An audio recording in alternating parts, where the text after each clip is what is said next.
Hello, this is Winston Cunningham. It is November the 3rd. No, I'm sorry, the 4th, I believe. Yes, 4th. It's just voting time, so I'm just a little confused. It is Monday, November the 4th, 2024. And I want to talk some about today about the thing that plagues most people is anxiety. And it is very easily fixed. Let me repeat that. Anxiety is very easily fixed because anxiety comes from scattered attention. When Jesus said, if thine eye be single, the body will be full of light. Light represents awareness. And the body is more than a physical body. There's 6 inner bodies to go with it. So you're talking about the whole shooting match here. And he said it in a variety of ways. Be still and know that I am God. So in my experience, I've learned that just holding the attention still allows the soul to communicate with me consciously so that I am connected. Anxiety tends to disconnect because it's scattered attention. This is all. So wherever you are, whatever you're doing, you can practice putting your attention on one thing at a time. When you listen to somebody, listen to everything they're saying before you start to think. Don't think while you listen. This is the trouble with people, a lot of people. While they're listening to what you're saying, they're formulating what they're going to say next. Or they're picking up the yeah, but bat. Yeah, but what about this? Yeah, but what about that? And the yeah, but bat, that's another talk. But when the person swings that yeah, but bat, their ears close. And so no matter, when that happens, you might as well start talking because they ain't going to hear nothing. So they're going to keep repeating and going over and over and over the same things that's bothering them all along that was so easily fixed in the first place. If they just pay attention to what Jesus said, it wouldn't be a problem. But they want to say, yeah, but so-and-so, and well, you're lost when you say something. Keep the attention here. Make your attention be undivided. You think about one thing at a time. I've been counseling with a lady or a new friend who is very much plagued by the yeah, but syndrome, the anxiety. And I'm not saying there's not any reason for the anxiety, but recognize it for what it is. It's just a scattering of attention.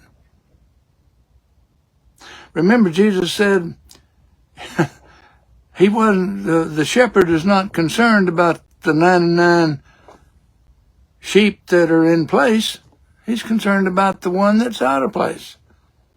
And the way you find the one out of place is put your attention on what's out of place.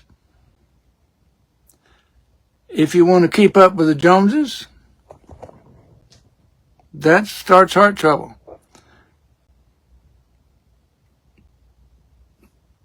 You have everything in here you need. So there's no point in looking anywhere else. Looking anywhere else just gives you a reflection of what's going on in here. If it gets your attention, it has something to do with you. You're not alone here. And when you rise above the physical part of this whole thing, then everyone and everything is connected. There's no distance between minds. No distance at all. The distance is built in the conscious ego compartment. That's the devil within that lies to you all the time. And it's rampant in this country because we're going to find out in the next couple of days where the mass consciousness is in this country because of who we're going to elect. And it's not happening by the vote. It's happening through the consciousness. Listen to my talk on who runs the country. It's us, as in we are running the country. That's another talk. I'm not going to go into that here. But most folks are so riddled with anxiety, fear, worry, because they're always looking for someone else or something else to fix the problem. And they're denying, which is the first step of change, they're denying their own ability to do so. And I'm going to tell you, if you'll practice this, I've been doing it for 38 years, so I know it works. So I'll just tell you about it. Whenever you have anxiety of any kind, doesn't matter. Anxiety is anxiety. It's scattered attention. Breathe. Put one hand on your chest, one hand on your stomach. And breathe. If the upper hand moves, you're doing it wrong for anxiety purposes. So see your stomach as a balloon. When you inhale, you fill the balloon. When you exhale, you squeeze all the air out of the balloon, all of it. And for anxiety, when anxiety comes up, breathe in through your nose while you count to 6. Hold while you count to 3, and then breathe out through your mouth while you count to 6. And while you're doing this counting, visualize yourself relaxing. You've been visualizing yourself with all of these troubles and worries and everything. Now just visualize yourself relaxing. 6-3-6, breathing. It's good. It will work for anybody, any place, anytime, for anything. Anxiety is easily fixed, but it takes practice. That's the number 6. That's another talk as well. But anxiety,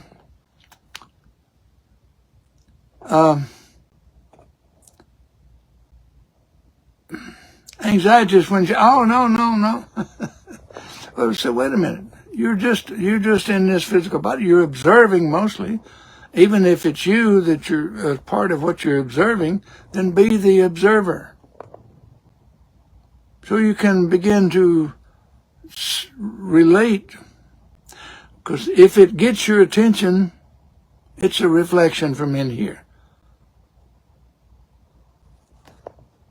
And it may be just a reflection to remind you that, okay, as a recent experience I had about, and I did a talk about contrast, which reminded me of the way I was a long time ago, and I could see clearly that I'm a little different now, but I could see where a lot of other people are still there.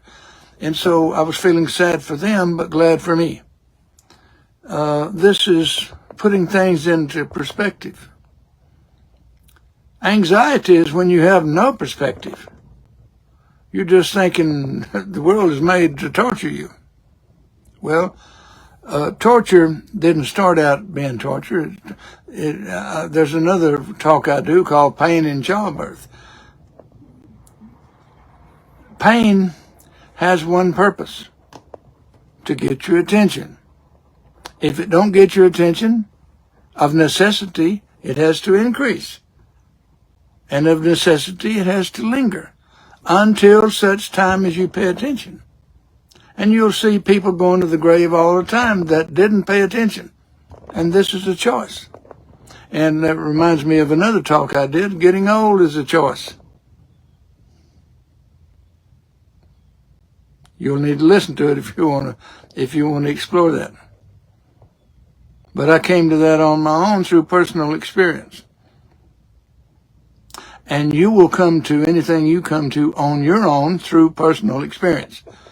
If you wait for the crowd to tell you what it is, or some fool president,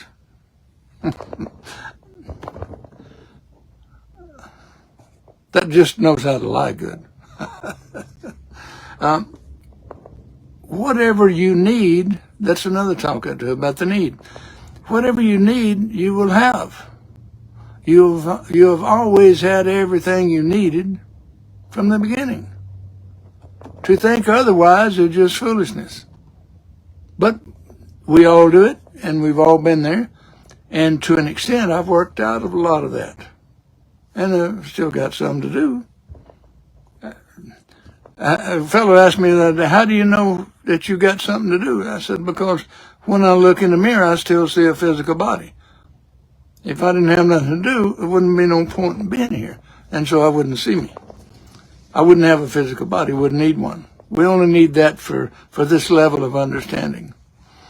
So, anxiety, 636 breathing. You can go back and listen to this again, because I went over it. 636 breathing. I go to the YMCA every day. And I can't count the number of times I've helped somebody who comes in the steam room and says, oh, I can't breathe in here. Well, you just need to relax. And I'll teach them the 636 breathing. And if they pay attention and practice it, within a couple of minutes, they don't have any anxiety. They're not worried about what the steam room's going to do to them. It's cleaning some stuff out. That's all. It's reaching in. If you've ever got an old rug you couldn't get clean any other way, you take it somewhere it's got a steam thing, and it'll get it out. And that's what it does to you. It reaches in and pulls it out. And the sauna's a little different. It just makes you sweat it out. And of course, the hot tub I like to use too. That relaxes your muscles, and has some other benefits too. But people complain about it too.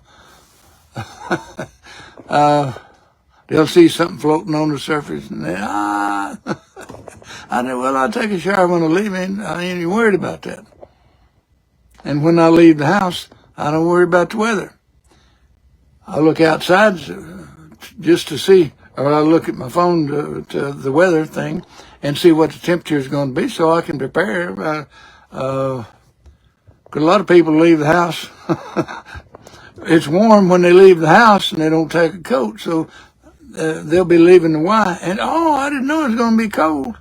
Well, yeah. What's the weather? You've got to prepare for these things.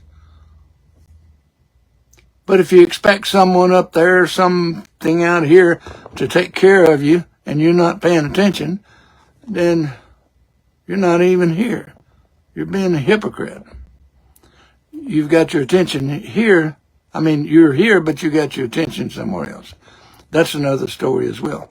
But I just wanted to paint this picture of anxiety because it's very prevalent, run across people all the time. And especially a lady I've been trying to help lately. She gets real bent out of shape. And I've pointed out to her, if you sit and talk to her a little while, she starts out whining.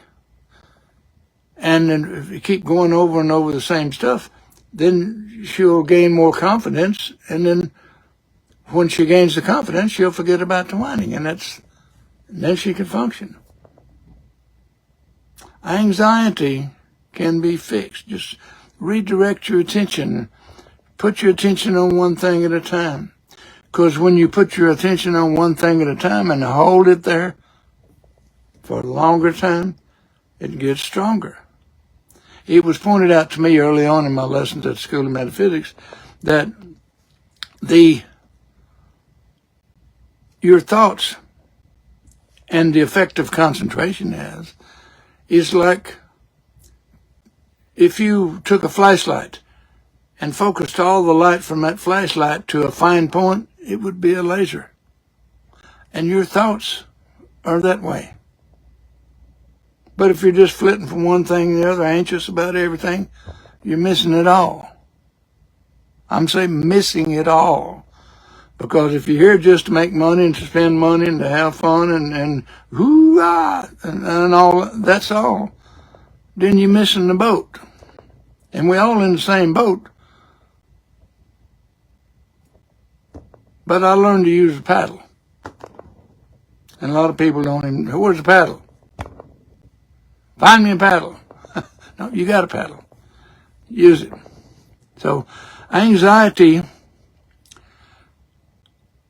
is something that holds you down through your own choices. Even though you're not aware of how your choices are holding you down, that don't change the fact. You create cancer through hatred. That's true for anybody, anytime, anywhere. It's not rocket science. It's mind and how powerful your thoughts are. But with cancer, I'll just go ahead since I mentioned it. Cancer it takes a long time to produce it. It's like every thought is like filling a balloon. Every ill thought. I hate this. I hate that. Well, who feels the hatred first? If you're directing it somewhere else. So there's a building in place. So you begin to hate yourself. So every thought, every hatred thought is like blowing up a balloon. Well, it takes a lot of puffs, a lot of thoughts to blow up that balloon, but at some point it bursts, and that's where the cancer comes in. And they think, oh, it just happened. Oh, God did this. Well, God gave you everything in the beginning. All this other stuff you did yourself. That's not rocket science. That's just truth. But you can only find the truth through your own experience. And if you're anxious, anxiety, worry, and all that stuff, you're working against yourself.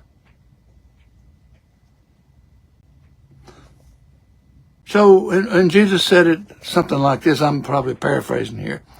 But he said, I gave you the choice. Choose life. Life or death. I choose life. Death is another talk. It just means change. That's all. But choose life. When you're learning about yourself, you're living. If you're pointing the finger and following the group, cattle do as much. And they don't think. I'm Winston Cunningham. Thank you again. Have a good day.